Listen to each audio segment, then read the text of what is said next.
반갑습니다. PSLab의 송식입니다. 문제 해결 방법론 DMARC의 제6강 측정 시스템 분석에 대해서 알아보겠습니다. 내용에 들어가기에 앞서서요. 자, 앞서 우리가 진행됐던 5강에 Y의 선정이 있었죠? 그리고 현재 스텝 5 현수준 평가 설명을 이제 하고 있고요. 그리고 이어질 스텝 6 잠재 원인 변수의 발굴이 있습니다. 이들의 세부 로드맵 관계가 어떻게 정립되는지 먼저 좀 알아보고요. 본론으로 들어가도록 하겠습니다. 우선 Y의 선정. 자, 요것은 우리가 시간적, 공간적으로 많은 활동을 수행한다 그랬죠. 그래서 그것들을 대변할 수 있는, 대변하는 어떤 지표가 필요하다. 그 다음에 우리가 과제가 완료됐을 때 제대로 됐는지 평가할 어떤 그 의사결정할 또 대상이 필요하다. 제대로 됐는지. 자, 이런 목적에 의해서 뭐 Y가 꼭 필요하다라고 설명을 드렸었고요. 그 Y를 정하기 위해서 우리는 명칭을 정해야 되는데 그에 따라서 CTQ, 뭐 CCR, VOC 이런 용어들에 대한 내용들이 있었고요. 정의가 있었고요. 또 숫자를 어떻게 만들 거냐라고 하는 부분, 운영적 정의. 만들어진 숫자들에 대해서 이것은 좋다 나쁘다 가릴 수 있는 기준이 필요한데 또 성과 표준에 대한 얘기. 그리고 그들을 통해서 수치를 어떻게 모을 거냐, 계획 수립이 가능하다고 그랬습니다. 따라서 이것은 법을 만듭니다. 이렇게 설명을 드렸고, 법을 만든 것들을 내용을 집행하는 것이 이제 지금 설명드릴 현수준 평가입니다. 그 현수준 평가에서는 결과적으로 현재 수준이 나오겠죠. 그에 따른 이제 목표를 재설정을 한다 그랬습니다. 왜 재설정했냐면 디파인에 이미 목표를 설정했기 때문에 정해진 어떤 규칙에 따라서 잘 정해진 목표이기 때문에 이것은 신뢰도가 높다 그랬죠. 그래서 현수준과 여기서 정한 목표 수준, 그 사이의 갭을 만드는 그 이유가 X들 때문에 그렇다. 그래서 이제 X를 발굴하는 쪽으로 넘어가는 겁니다. 따라서 요 잠재 원인 변수 발굴이라는 활동은 순수하게 현수준 평가와의 전후 관계에 있다. 뭐 이렇게 되는 거고요. 또 스텝 4와 스텝 5에 대해서는 바로 이것도 동일하게 전후 관계 또는 인과 관계로 엮여 있다. 이렇게 설명할 수가 있겠습니다. 따라서 메저 페이지에서 가장 핵심적인 주요한 활동은 측정 시스템 분석과 현 프로세스 능력 평가, 이 두 가지가 해당된다고 볼 수 있겠습니다. 따라서 우리가 여기에 좀 집중할 필요가 있겠네요. 그런데 이제 측정 시스템 분석에 대해서는 확증적 자료 분석 7강에서요. 측정 시스템 분석의 응용에서 그 개요하고 그 중요성, 그 다음에 기본적인 원리들을 제가 좀 강조를 하면서 설명을 드렸었습니다. 뭐 거기서 뭐 핵심적인 내용만 조금 뭐 요약해서 설명드리면, 측정 시스템에서 시스템은 하드웨어적인 표현이 아니다 그랬고요. 따라서 그 측정할 때 필요한 모든 것들, 숫자를 만들어내는 것들 중에서 포함되는 모든 것들은 다 측정 시스템이다. 이렇게 용어 정의가 되어 있다고 말씀드렸고, 그 다음에 측정 시스템은 우리가 프로세스 개선하는 것과 동격이다. 뭐 이런 것도 설명을 드렸었습니다. 왜냐하면 숫자를 만들어내는 그 모든 환경적인 요소에서 뭔가가 잘못되면 우리가 손에 쥐는 데이터는 왔다 갔다 하게 되고요.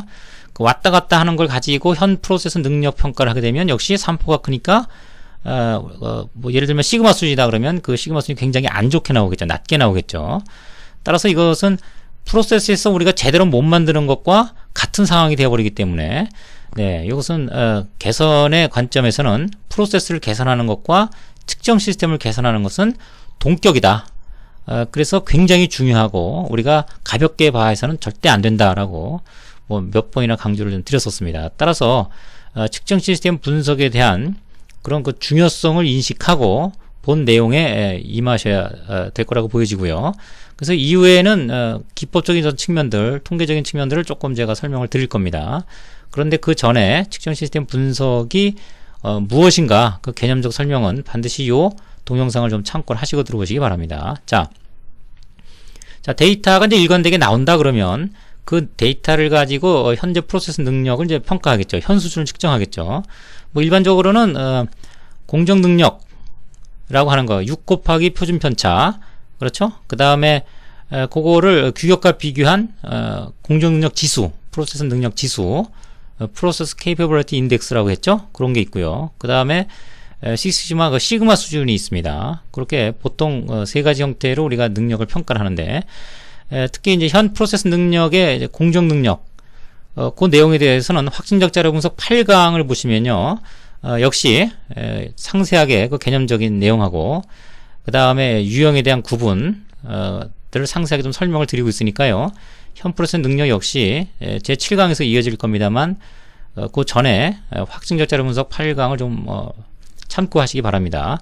자, 여기서 설명드릴 그러면 로드맵적인 세부 로드맵적인 관점에서의 연결고리는요. 현 프로세스 능력 평가가 이러한 어떤 구조를 갖고 있다고 볼 수가 있겠습니다. 어떤 구조냐면 현재 우리가 요 단계에서 뭔가 과제를 문제 해결을 하려고 하고 있어요, 지금. 그런 단계입니다. 그래서 여기서 지표, 여기 해당되는 지표를 우리가 뽑았고요. 그 다음에 그 지표에 대해서 어떻게 수치를 얻는지 측정 시스템을 규정하고 그에 대한 평가를 했단 말이죠. 그런데 프로세스라고 하는 거, 우리 프로세스 능력을 평가할 때는 여기서 어떤 문제가 생기면 그 앞에서 온 것일 수도 있어요. 또 내가 갖고 있는 문제가 뒤로 연결될 수가 있는 거죠. 따라서 프로세스라는 건 이제 흐름이니까 이런 흐름의 관점이기 때문에 내가 여기서 최적화를 했다고 하더라도 그것이 실질적으로 이후 프로세스에 이후 단계에 악영향을 미칠 수가 있다는 얘기입니다. 그래서 이것은 독립적으로 보기가 상당히 어려운 구조이기 때문에 현 프로세스 능력이라고 하는 것을 우리가 프로세스 전체 앞뒤간의 어떤 프로세스 관점에서 관찰할 수 있는 그런 그 아주 중요한 요 단계가 되겠습니다. 요 이후에는 Y에 대해서 성능을 좀 향상시키기 위한 X를 뽑아서 바로 분석 들어가고 그 Y를 임프루브 높여주기 위한 최적화로 연결되거든요. 그래서 굉장히 그 범위가 좁은 협의의 범위 내에서의 최적화가 이후에 진행이 됩니다. 따라서 전체 프로세스를 개괄해서 우리가 관찰할 수 있는 그 단계는 바로 요 단계 현 프로세스 능력이 되겠어요. 그래서 이 얘기는 뭐냐면 우리가 이 프로세스 능력이라고 하는 내용을 가지고 현재 리뷰를 할 때 내가 과제를 문제를 풀이하고자 하는 요 단계에서의 예상되는 여러 가지 그 연계되는 X나 Y들이 이전이나 이후와 관계를 맺고 있다 그러면 프로세스 관점에서 우리가 문제 해결을 접근해야 된다 이런 얘기입니다. 내 프로세스 관찰하고 있는 요 영역에서의 개선이 아니고 범위가 이제 넓어지는 이런 구조를 취하게 된다는 얘기죠. 그래서 이런 형태인지를 먼저 우리가 파악을 좀 해둘 필요가 있고요. 그러기 위해서는 이 과정에서 이루어지는 SQC, Statistical Quality Control이라고 하는 SQC적인 관점으로 문제 해결에 임해야 됩니다. 그래서 그 내용은 품질 과정, 관리도 프로세스 능력 과정에 또 별도로 포함이 되어 있습니다. 자, 그래서 이 단계에서는 이런 어떤 전체적인 프로세스 관점에서의 어떤 그 문제 해결인지 아니면 내가 담당하고 있는 이 협의의 범위 내에서의 문제 해결인지를 명확하게 좀 정의할 필요가 있다는 얘기죠. 그러니까 이 두 가지 내용을 보면요, 굉장히 많은 어떤 활동들이 포함될 가능성이 있어요. 보통 우리가 문제 해결에 임할 때요, 이거를 그냥 휙 지나가 버리는 경우가 굉장히 많은데, 자, 절대 그것은 가능하지 않을 수도 있다는 얘기입니다. 그래서 여기서 면밀히 그 활동적인 내용을 파악해서요, 이후로 넘어가지 않고 2단계에서 문제 해결에 바로 들어갈 수 있는 그런 어떤 역량들을 굉장히 필요로 한다. 뭐 이렇게 볼 수가 있겠습니다. 자, 요 내용은 현 프로세스 능력 평가할 때도 별도로 조금 더 부연을 하도록 하겠습니다. 일단 본 강의는 측정 시스템 분석에 좀 시간을 할애하도록 하겠습니다.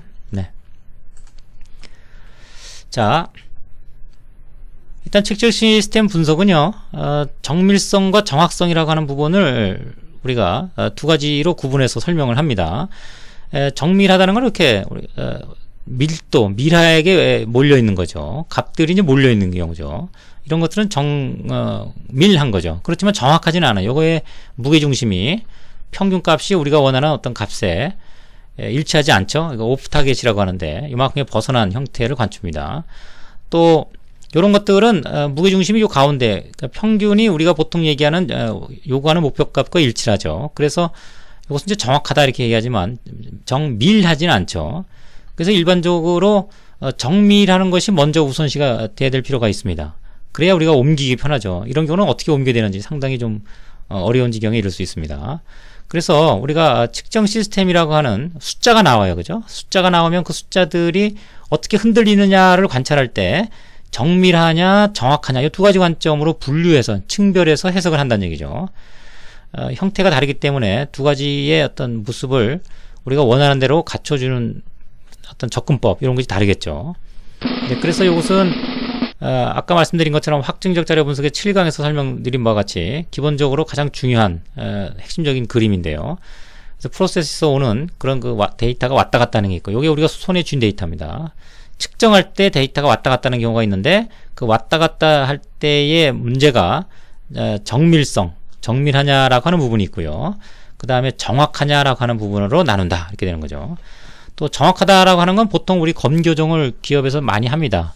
주기적으로 표준에 따라서 하도록 되어 있기 때문에 정확한 것은 대부분 다 지켜지고 있다, 이렇게 보여집니다. 그래서 재현성, 사람이 관계하는 경우, 반복성, 계측기가 왔다 갔다 하는 경우, 이렇게 두 가지 측면에서 보통 reproducibility, repeatability, 그래서 RNR 이렇게 얘기해서 요 RNR 평가를 주로 이루는 이유가 그에 있습니다.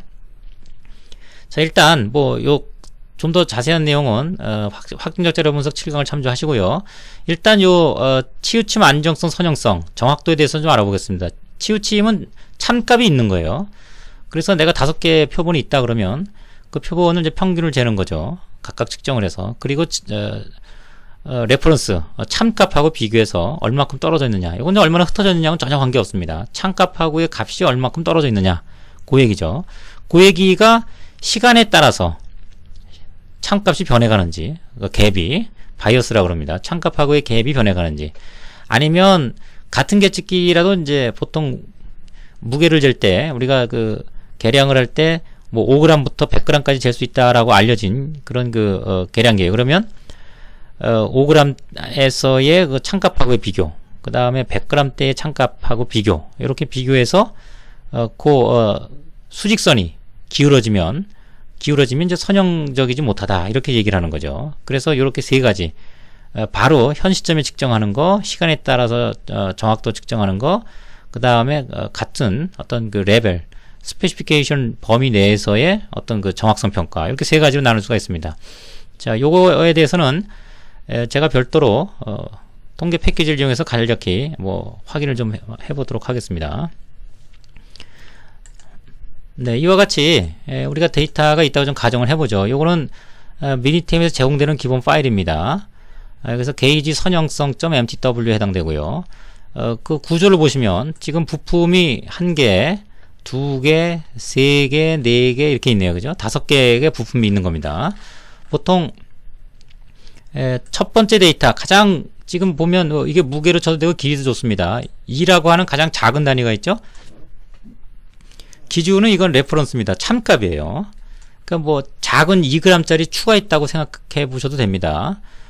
그리고 10g짜리 추가 있다, 이렇게 보시면 되겠습니다. 이건 정확하게 관리가 되는 그런 기준 무게 추가 되겠습니다. 그래서 현재 우리가 이제 2g짜리라고 하는 것을 갖고 와요. 표준의 2g짜리가 되겠죠. 그리고 우리가 측정하는 계측기에 올려놓습니다. 그랬더니 계측기가 2.7이라고 읽는 거죠. 또는 2.5라고 있고. 그래서 지금 2g짜리를 측정하니까 10번을 해보니까, 12번을 측정해보니까 이렇게 3포를 하는 거죠. 네, 요거의 평균이 진짜 2g이냐라고 하는 부분을 본다는 얘기입니다. 그리고 이제 마지막에 10g짜리까지 잴 수 있다, 스펙이 2g부터 10g까지 잴 수 있다라고 하는 계측기라 그러면 가장 큰 10g대의 그 추를 가지고 우리가 또 10번을 측정했을 때 이렇게 왔다 갔다 하죠. 그러면 10g짜리 갖고 잰 거니까 원래 10g이 나와야 되죠.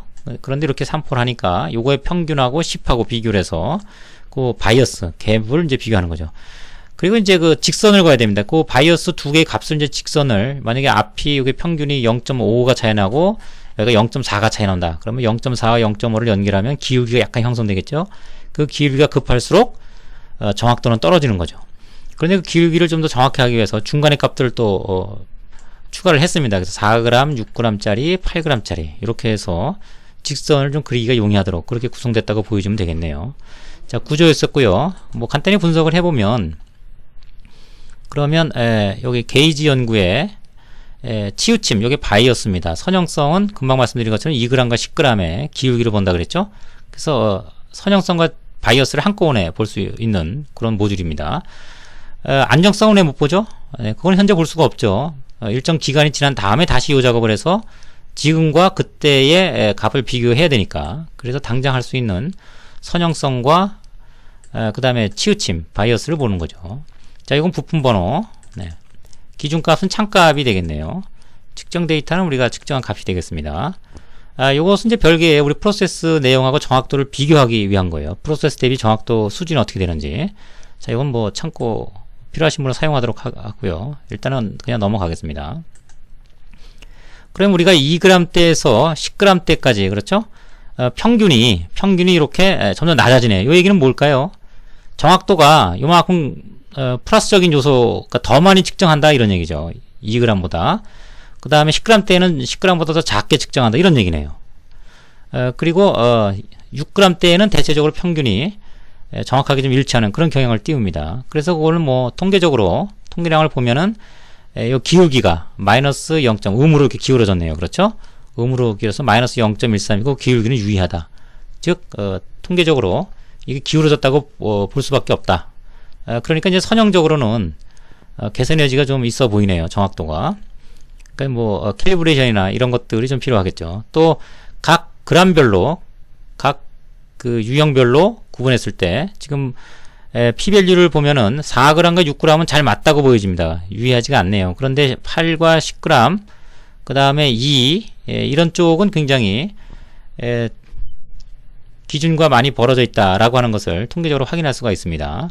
뭐 이런 식으로 현재 그 정확도 평가를 우리가 수행할 수가 있습니다. 자, 요 뭐 계산 과정이라든가 이런 것들은 도움말 내용을 참조하시면 설명이 잘 되어 있습니다. 뭐 요 정도까지 설명을 드리도록 하겠습니다. 네. 자, 다음으로 좀 넘어가면요. 자, 다음은 정확도에 이어서 정밀성을 좀 알아보겠습니다. 정밀성은 RNR이라고 그랬죠. 제한성과 반복성을 이제 동시에 보는 그런 내용이 되겠습니다. 네, 뭐 상황을 조금 예를 좀 들어볼게요. 유리판을 측정을 하는데 애칭을 합니다. 그래서 그 두께를 얼마나 깎였는지를 이제 보고자 하는 그런 내용이고요. 보통 이제 마이크로메타나 이런 두께 측정기를 사용을 합니다. 두께는 규격 정보가 5mm 플러스 마이너스 0.25네요. 그래서 요거는 나중에 분석할 때 규격을 좀 넣도록 해서 규격하고 또 비교하는 그런 내용 통계량들이 있습니다. 그때 이제 활용을 하겠습니다. 2번 반복을 하네요. 블라인드 메저먼트라는 건 현재 계측기를 갖고 이제 10개를 평가하는데 유리판 10개 갖고 평가하는데 먼저 측정한 사람이 또 측정했다고 하는 것들을 본인이 또 학습 효과 때문에 알아요. 그래서 이걸 막 뒤섞어 놓는다 이런 뜻입니다. 뒤섞어서 측정자가 뭘 측정하는지 모르는 그런 상황으로 만들어서 평가한다는 얘기죠. 그래서 두 사람이 지금 관여를 합니다. 네. 자, 뭐 결과입니다. 이 결과를 얻기 위해서 통계 패키지 잠깐 좀 확인을 좀 해보겠습니다. 자, 데이터 구조는 뭐 이런 식으로 돼 있겠죠. 측정자가 지금 2명이라고 했으니까 한 명이 원래는 이렇게 다 측정하지 않습니다. 한 명이 10개를 측정하죠. 그래서 보통 지금 반복해서 이렇게 좀 모아놨는데 사실 이렇게 돼 있지 않고 한 명이 이제 1부터 10개를 한꺼번에 측정합니다. 그럼 10개의 값들이 요 1, 2, 3, 4, 5, 6, 7 이렇게 되겠죠. 10개까지. 그런 거 측정값들이 쭉 나열되겠죠. 그 다음에 이제 2번이 두 번째 사람이 오퍼레이터가 또 측정을 하죠. 그래서 1, 2, 3, 4 이런 식으로 측정하겠죠. 그것이 첫 번째 반복입니다. 다음은 이제 유리 샘플을 뒤섞어서 뭘 측정하는지 모르도록 한 다음에 그 다음에 1번 오퍼레이터가 다시 두 번째 측정을 하는 거죠. 그 다음에 두 번째, 세 번, 4번 파트, 5번 파트, 6번 파트 이렇게 두 번째 전부 측정해서 10개의 파트를 측정을 하면 1번은 측정이 끝난 거고요. 그 다음에 오퍼레이터 2번이 또 첫 번째 파트에 대해서 두 번째 파트에 대해서 두 번째 반복을 이제 측정을 하게 됩니다. 그래서 데이터를 모아놓으면 이런 구조가 될 거고요. 자, 이런 구조에서 네, 교차해서 우린 측정을 한 겁니다. 그렇죠? 크로스해서. 그래서 크로스 연구로 갑니다. 그래서 파트를 집어넣고요. 네, 측정 시스템은 사람을 얘기합니다. 그 다음에 데이터는 우리가 측정한 데이터죠. 그 다음에 우리 규격이 있었습니다. 그래서 규격은 아까 5 곱하기 0.25라 그랬죠?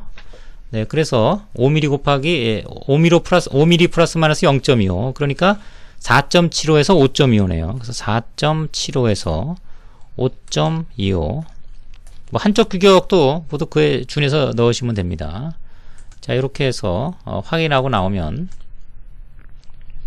네, 우리 교재로 보시면요, 페이지 202쪽이 되겠습니다. 교재 페이지 202쪽 보시면 동일한 결과들이 나와 있습니다. 자, 그 내용을 요약한 게 요거니까 다시 PPT 좀 돌아오겠습니다. 네, 내용 정리 좀 하고요.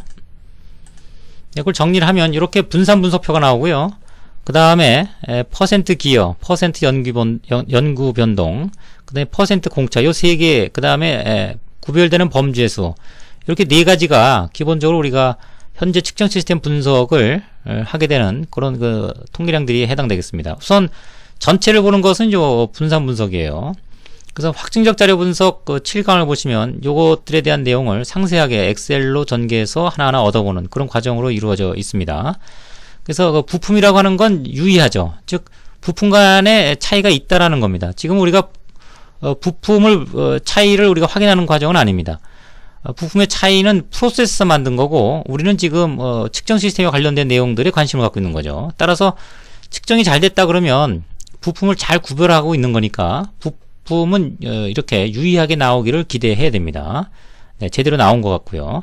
조작자, 이건 이제 오퍼레이터에 대한 평가인데 0.093. 그러니까 이거는 유의 수준 10% 기준에서는 유의하네요. 그러니까 약간 사람들 간의 차이가, 즉 재현성이라고 합니다. 사람들 간의 차이가 있을 거다라는 얘기고요. 그 재현성의 규모가 여기 좀 나와 있습니다. 9.89% 정도 차지하고 있네요. 그 다음에 사람하고 부품 간에 어떤 교우 효과가 있는지를 보는 겁니다. 특정 부품에 사람이 특별하게 좀 관심을 갖고 뭐 측정을 좀 달리 가지고 간다든가 이런 것들에 대한 상호작용을 얘기를 해요. 유의하네요. 교우 효과가 존재합니다. 이런 것들은 제거를 해줘야 돼요. 유의하지 않게 나와야죠. 이것도 유의하지 않게 나와야죠. 네. 그래서 그 전반적으로 사람이 관여할 때 뭔가 조금 측정 시스템에 개선이 필요하다라는 걸 알 수가 있습니다. 그래서 요거는 분산의 성분이고요. 우리는 요 분산에 대한 내용을 루트시에서 나온 값들이 요 퍼센트 연구 변동이라는 값들입니다. 그래서 우리가 실질적으로 프로세스 다루는 단위가 요거에 관여하고 있기 때문에 요거의 내용들이 좀 중요도가 높겠죠. 323%면은 우리 기준에 비교했을 때 측정 불가 상태라고 보시면 되겠습니다. 요 기준은 교재 또는 여러분들 주변에서 그 기준들은 쉽게 우리가 조회를 통해서 얻을 수가 있습니다. 보통 뭐 가장 베스트한 경우는 뭐 3% 이내, 추천마다 다릅니다. 또는 7% 이내, 최대한 30% 넘지 않도록 되어 있어요. 또 규격하고의 비교하고 우리 측정 시스템의 산포하고 우리 규격하고 비교했을 때 측정 시스템의 산포가 훨씬 더 크다라는 걸 보여주고 있어요. 그래서 규격 대비해도 상당히 안 좋고요. 구별되는 범주의 수가 이제 5 이상이 돼야 된다는 얘기입니다. 그래서 이것은 상대적으로 측정의 어떤 정도가 굉장히 떨어진다. 뭐 이렇게 판단할 수 있는 근거가 되겠습니다. 뭐 자세한 내용은 교재를 참조하시면 좀 도움이 될 거고요. 자, 그 다음에 뭐 간략히 설명만 드리겠습니다. 요것은 이제 전체적으로 풍선 효과입니다. 요거 더하기 요거가 전체 100이에요. 그래서 요것이 줄어들면, 즉 부품들의 산포가 줄어든다 그러면 측정 시스템 산포가 늘어나게 돼 있어요. 잘 측정을 못하는 경우입니다. 그리고 요것은 다시 요 두 개를 더한 겁니다. 반복성과 재현성을 더해서 나오는 거죠.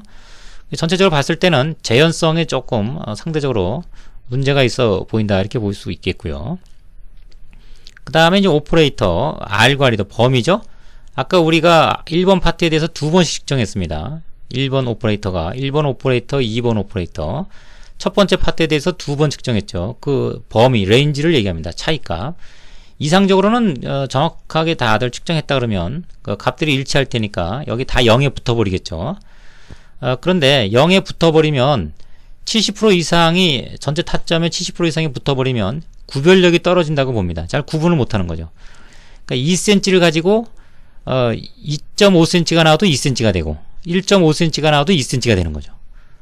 그래서 그 측도에 대한 어떤 그 정밀도가 좀 떨어지는 그런 우리가 계측기나 사항을 운영하고 있다 그러면 1.5나 2.5나 다 2로 보기 때문에 그것은 전부 다 차이값들이 0에 붙어버리는, 구별을 못하는 경우에 이를 수가 있어요. 그래서 구별력을 보는 것이 전체 타점의 70% 이상이 붙어 있느냐라고 하는 건데 지금 그렇지 않죠. 그래서 구별력은 어느 정도 있다고 보여지는데 2번 오퍼레이터 같은 경우 이렇게 이제 이 빨간 선을 넘어가는 것이 특이하게 첫 번째 측정한 것과 두 번째 측정의 값이 차이가 크다는 것을 암시하는 거죠. 전반적으로는 이제 그런 것들은 관찰이 안 됩니다. 자, 이것은 이제 두 값의 평균을 찍은 거죠. 1번 오퍼레이터의 첫 번째 파트를 두 번 측정했죠? 그거의 평균을 찍은 겁니다. 그러니까 1번 오퍼레이터의 네 번째 파트는 평균이 굉장히 다른 것에 비해서 크다. 또 2번 오퍼레이터도 평균이 굉장히 크다는 것을 알 수가 있습니다. 그래서 전체적으로는 이 패턴이 동일하게 가져야 두 사람 간의 차이가 있는 점인지, 즉 재현성을 본다, 이렇게 설명할 수가 있겠습니다. 또 구별력도 볼 수 있는데요. 전체 타점의 50% 이상이 이 빨간 관리 한계를 벗어나야 됩니다. 그래서 구별력은 전체적으로 좀 있어 보이고요. 패턴의 어떤 차이가 약간 요 초반에 차이가 납니다. 그 재현성에 또 좀 더 우리가 파악할 내용들이 숨어 있을 것 같다는 생각이 듭니다. 자, 파트들은요, 전반적으로는 우리 규격이 있어요. 그래서 요 표본이 추출된 것이 우리 규격 내에 전반적으로 골고루 좀 퍼져 있는가라는 그런 측면의 해석을 하는데 이 자료를, 그래프를 사용할 수가 있습니다. 한쪽으로 치우친 표본을 추출하게 되면 우리가 그 다른 쪽에 표본 추출하지 못한 내용들을 잘 측정하고 있는지를 모르죠. 그래서 전반적으로 우리 규격 내에 잘 산포하고 있는, 즉 표본 추출을 잘하고 있는지 그 내용에 대한 평가로 보시면 되고요. 오퍼레이터 간에는 이것이 이상적으로는 직선이 돼야 되겠죠. 또 오퍼레이터와 파트의 상호작용, 즉 2번 오퍼레이터가 계속 높은 값을 측정하다가요, 어느 순간에 갑자기 낮은 값으로 탁 바뀝니다. 즉 특정 부품에 또는 특정 현상에 특정하게 반응하는 그런 형태를 취할 수 있는지를 보는 거죠. 그래서 전반적으로는 이 내용들은 수치를 통해서 우리가 확인을 할 수가 있겠습니다. 그래서 분석 결과에 대한 요약은 재현성이 조금 떨어지는 것 같다. 재현성에 대한 그런 개선이 좀 필요한데요. 그 내용을 우리가 그 런 차트를 통해서 쉽게 파악할 수가 있습니다. 예를 들면, 자, 이런 결과를 얻었고요. 네, 요 내용을 가지고, SS 값을 가지고 요 내용들이 다 계산이 돼요. 요거는 확증적 자료 분석 7강을 확인하시면 될 것 같습니다. 그리고 요 SS 값, MS 값들을 기반으로 해서 요 값들을 다 유도해낼 수가 있습니다. 요 값들을 루트 씌우면 요 값들이 나옵니다. 뭐 이런 식으로 요 하나를 우리가 얻음으로 인해서 전반적인 통계량들을 얻을 수 있고, 앞서 PPT에서 설명드린 그런 해석이 이제 가능한 거죠. 일단 개선을 그럼 해야 되는데, 자, 개선을 할 때 필요한 차트가 바로 이 런 차트입니다. 뭐 입력란은 동일합니다. 파트 집어넣고, 측정 시스템은 사람이고요. 그 다음에 값 집어넣고, 네, 이렇게 해서 이제 확인을 하게 되면 네, 유사한 이제 결과가 나오죠. 그래서 이런 식으로 뭔가 한 사람이 1번 오퍼레이터가 두 번 측정한 거죠. 그런데 이렇게 떨어져 있다는 얘기는 재현성에 문제가 있는 걸로 우리가 관찰이 됩니다. 특히 이제 2번 파트하고 8번 파트, 뭐 이런 내용들은 이 부품 자체가 굉장히 측정하기 어려운 건지 이런 분석을 좀 해봐야 됩니다. 왜 차이가 나는지, 또는 측정상의 차이인지, 또는 어떤 그 습관의 차이인지, 여러 가지 그런 형태의 이제 해석이 가능하겠죠. 또 이것이 늘 일어나는 건지, 아니면 이렇게 좀 특이하게 일회성으로 일어난 건지, 여러 가지 해석들을 통해서 우리가 좀 더 개선된 모습으로 만들어야 될 겁니다. 그래서 여기서는 일단 2번과 8번, 네, 8번에 대해서 기준점을 좀 달리 가지고 간다, 뭐 그렇게 뭐 정리를 했습니다. 두 사람 이제 관측을 해보니까 두 사람이 측정할 때 기준점을 좀 달리 가져가더라. 그래서 그 프로세스의 표준화를 통해서 네, 다시 한번 재평가를 했고, 재평가 결과 대체로 이제 수용 영역에 들어왔다. 이 정도 수준이면 뭐 상당히 양호한 편입니다. 근데 더 좋게 만들려면 이게 이제 10% 이내로 들어오도록 그렇게 조정을 하면 아주 최고의 수준이라고 볼 수 있겠네요. 자, 이런 식으로 전체적으로 데이터에 왔다 갔다 하면 정도를, 측정 시스템에서의 정도를 안정한 영역으로 탈바꿈 시켜야 되고, 요것은 계측기 자체에 대한 어떤 평가의 수준을 높이는 게 아니고요, 개선의 의미를 갖게 되는 거기 때문에 반드시 아무리 힘들더라도 극복하고 넘어가야 됩니다. 경우에 따라서는 상당히 이 MSA 측정 시스템 분석에 오류가 많은 것들을 이제 관찰돼요. 아주 심각한 오류들이.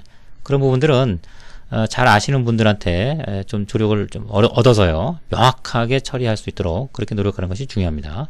교재는 이제 204페이지 이내 왔고 전후에 설명을 하고 있으니까요, 필요한 부분은 내용을 좀 참조하시기 바랍니다. 네, 이어지는 내용은 개수형입니다. 개수형은 불량 양품 또는 1, 2, 3, 4, 5, 6, 7 이렇게 점수로 평가하는 그런 유형들을 얘기를 합니다.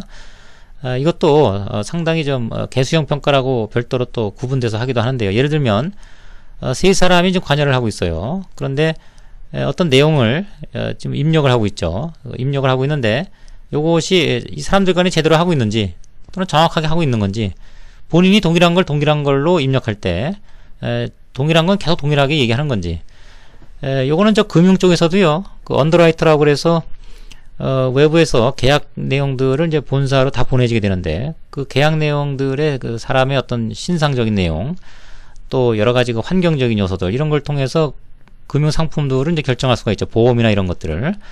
그때 동일한 형태의 환경적 요소를 갖춘 사람이 동일한 금융 상품을 갖게 되는지, 또는 또 저번에는 그렇게 했는데 이번엔 그렇지 않다고 또 판단하는지, 그 언더라이터들에 대한 어떤 이 평가 체계, 이런 것들을 조사할 수 있는 그런 아주 중요한 또 그 기법입니다. 네, 뭐 자세한 설명들은 별도의 어떤 그 자료를 참조를 하시고요. 자, 여기서는 일단 중요한 요소는 일단 세 사람이 참여를 한다는 거, 그리고 이 사람들 간의 차이와 또 한 사람이 계속 반복적으로 잘 평가를 하고 있는지에 대한 내용을 보겠다는 얘기고요. 그 다음에 파트는 좀 이렇게 의도적으로 좀 조정을 좀 해줘야 됩니다. 아주 평가가 쉬운 거, 약간 쉬운 거, 아주 어려운 거, 아주 매우 어려운 거, 이런 것들을 좀 골고루 준비를 하는 것이 중요하고요. 자, 2번 반복하고 역시 블라인드 메저먼트를 해서 진행했다, 이렇게 뭐 요약을 좀 했습니다.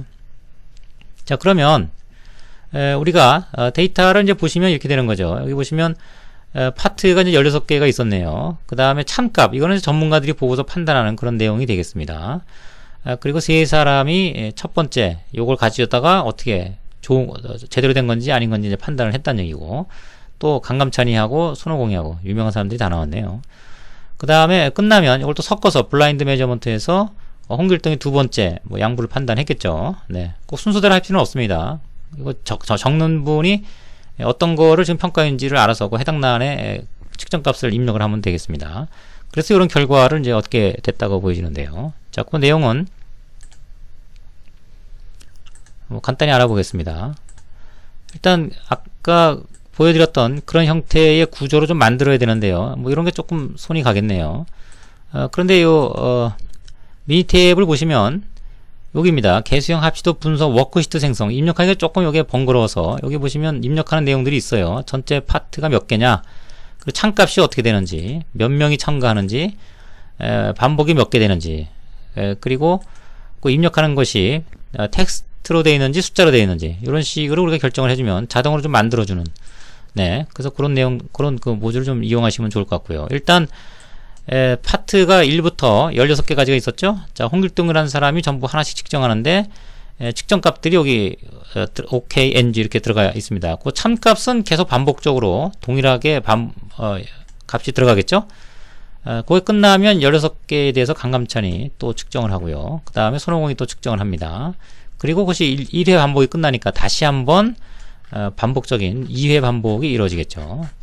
자, 그래서 이 내용을 갖고 분석을 하게 되면 품질 도구의 게이지 연구에 합치도 분석이 되겠습니다. 그래서 속성이라는 건 이제 측정값을 얘기합니다. 표본은 파트를 얘기하고, 평가자는 사람을 얘기합니다. 그 다음에 여기 이제 표준을 넣도록 되어 있습니다. 참값. 그 다음에 1점 척도, 5점 척도, 1, 2, 3 뭐 이런 식으로 순서가 있는 경우는 요거를 체크를 하시면 될 것 같아요. 네, 이렇게 해서 이제 확인하면 요런 우리 PPT에서 봤던 내용들이 쭉 요약이 돼서 나옵니다. 자, 요거를 가지고 다시 PPT를 좀 돌아가서 보도록 하겠습니다. 네. 이것이 이제 정리해서 옮겨놓은 그런 내용이 되겠습니다. 그래서 일단 평가자 내부라고 하는 건 반복성을 보는 거죠. 그래서 강감찬이 16개 중에서 13개가 일치한 겁니다. 일치했다는 내용이 요게 일치하는 거예요. 반복이. 양양, 불불 이렇게 하죠. 양불 하나가 틀렸죠. 여기 뭐 그런 것들에 대한 비율을 얘기합니다. 그래서 개수형 같은 경우는 거의 100%가 나와야 됩니다. 네, 정확하게 해야 되기 때문에 100%가 다 나와야 됩니다. 뭐 99점 얼마 나오더라도 네, 그것은 한 개가 안 맞히지 못한다는 얘기니까, 그런 경우는 대량 생산 체계에서는 굉장히 양이 많아지겠죠. 자, 100% 이상이 100%가 나올 수 있도록 그렇게 조정이 될 필요가 있고요. 평가자하고 표준하고의 비교죠. 그건 이렇게 세 개가 일치해야 됩니다. 이렇게 세 개가. 강감창 같은 경우도 양, 이런 식으로 일치한 거. 일치하지 않는 게 있다 그러면 그 비율을 얘기합니다. 그래서 지금 보시면 정확도, 이거 이제 그 반복성을 얘기하고요. 반복성. 이건 이제 정확도인데 정확도가 상당히 안 좋다는 걸 알 수가 있죠. 네. 특히 이제 누가 안 좋은지는 내용을 우리가 보시면 알겠습니다. 그 다음에 평가 비합치도, 예. 불량인데 양품이라고 얘기하는 거, 또 양품인데 불량이라고 얘기하는 거, 예, 얘기입니다. 그러니까 강감찬 같은 경우는 강감찬이죠. 창값이 이제 양입니다. 그래서 불입니다. 그래서 불이라고 하는 건데 양이라고 얘기한 거죠. 쭉 보면은 네, 그게 하나 있을 겁니다. 양이라고 이렇게 얘기한 게 양량으로 얘기했는데 여기 있죠? 예, 불인데 창값이 그게 아니군요. 불인데 양량이라고 얘기한 거. 요것도 아니고 요거 또 아니구나. 여기 있네요. 요거 9번 파트. 불인데 양량 이렇게 얘기한 게 이제 하나가 있다는 얘기입니다. 그런 식으로. 또 혼합된 거. 불인데 양불 이런 식으로 얘기한 거. 그런 걸 얘기를 합니다. 강합창 같은 경우는 굉장히 좀 혼란스러워하네요. 이게 반복성이 안 좋은 케이스라고 보여질 수 있습니다. 평가자 사이는 요 6개가 전부 다 일치를 해야 돼요. 지금 이것도 일치하지 않죠? 전부 일치되는 유를 얘기하는데 16개 중에 반밖에 안 됩니다. 이건 재현성을 얘기하겠네요. 그래서 반복성, 정확성, 재현성. 그 다음에 이제 모든 평가자하고 표준하고 비교니까 이거 전부 다 일치를 해야 되는 거네요. 그러니까 결과적으로는 이게 다 일치하려면요. 네, 반복성, 뭐 재현성 이런 게 다 같이 일치를 해야 되니까 한 번 해보려면 이게 다 일치하는지를 보는 것이 가장 중요할 수도 있겠습니다. 그래서 뭐 요약을 하면요. 반복성 같은 경우는 이제 강압성이 굉장히 떨어지고 그 다음에 정확도도 상당히 좀 떨어지는 그런 어떤 이유가 되겠고요. 특히 이제 전반적으로 정확도가 떨어진 걸 보면 네, 표준에 대한 이해가 좀 부족하다든가 아니면 표준 자체가 잘못됐다든가 이런 식의 뭔가 문제가 될 수 있는 그런 사항들을 파악을 해볼 필요가 있다는 얘기입니다. 네, 그래서 본 내용은 여기 보여지는 뭐 반복성 안 좋은 이유, 그 다음에 정확성 뭐 안 좋은 이유 이런 식으로 프로세스 내에서의 문제를 파악을 했고요. 그렇다고 가정을 하고 그 다음에 이제 재평가를 통해서 상당한 수준까지 올렸다. 그런데 여전히 강합창 같은 경우는 개선이 여전히 안 되고 있죠. 네, 뭐 옥상으로 내려가든가 뭔가 조치를 좀 취해야 될 부분이 있습니다. 아니면 대체적으로 이제 학습을 좀 더 강화시켜서 숙련도를 높이는 뭐 그런 식의 접근이 중요하다고 볼 수 있겠습니다. 네, 교재는 이제 207페이지에 상세히 나와 있으니까 별도로 참고하시기 바랍니다. 그 다음에 이제 행정적인 요소들인데요. 보통 이제 수치적으로 우리가 파악을 못한다고 해서 우리 그냥 넘어가야 되느냐. 초반에도 말씀드렸듯이 MSA는 이것은 계측의 평가가 아닙니다. 이것은 계측 시스템 평가예요. 그래서 개선과 동격이기 때문에 우리 현재 상태를 어떤 식이든지 정확하고 정밀하게 우리가 평가하고 있는지 잘하고 있는지 데이터 관리가 잘 되고 있는지에 대한 명확한 근거를 우리 필요로 한다는 얘기죠. 그래서 데이터가 없어도 이렇게 여러가지 평가 주관적으로 평가할 수도 있습니다. 그래서 데이터 신뢰도 현재 어디에 저장되어 있느냐 이런 얘기죠. 한 곳에 이런 그 자동 계측기에 저장되어 있으면 신뢰도가 이제 높아서 9점이 되겠습니다. 또 운영자 동일한 출처에서 데이터를 얻을 수 있느냐라고 하는 거죠. 또 우리가 요청하면 바로바로 처리가 되느냐 그런 얘기고 또 데이터를 주는 쪽에서 어느 정도 바쁜 정도를 갖고 현재 데이터를 관리하고 있는지 이렇게 현장 신뢰도, 시간 갭 신뢰도, 운영자 신뢰도, 데이터 신뢰도 자 이런 내용을 토대로 해서 우리가 현재 평가에 대한 지표들이 있을 수 있어요. 그 지표들을 가지고 점수화해서 네, 여기 주어진 총점에 대한 어떤 척도 그 다음에 평균에 대한 척도를 가지고 그 각각의 신뢰도 그 다음에 지표에 대한 평가를 전반적으로 할 수 있다 뭐 이렇게 되는 겁니다. 그래서 취약한 부분이 있다 그러면 뭔가 보완이 필요하고 그거를 통해서 데이터 신뢰도를 높여서 이후에 현수준 평가로 들어갈 수 있도록 이렇게 이제 구조화하는 작업이 굉장히 중요하다 뭐 이렇게 정리할 수가 있겠습니다. 네, 지금까지 그 메저 페이지의 스텝 5 첫 번째 단계인 측정 시스템 분석에 대해서 좀 알아봤고요. 네, 보완적으로 확정적 자료 분석 제 7강 꼭 사전에 시청하시고 본 내용을 학습하시기 바랍니다. 네, 수고하셨습니다.